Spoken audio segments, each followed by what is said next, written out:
ka lang at supot na supot ka sa sarili mo dahil nahihiya kang gawin yung bagay na gustong gusto mo, gusto ko ito yung isaksak mo sa kokote mo. Wala kang pag-aari sa mundong ito. Lahat ng poses mo ngayon mawawala rin yan.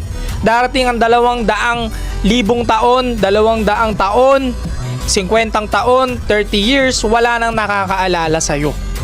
Kilala mo ba yung pinakamayaman na tao nung nakalipas na 100 years? Wala ka mabanggit, 'di ba? Kasi nga hindi na nagmamatter.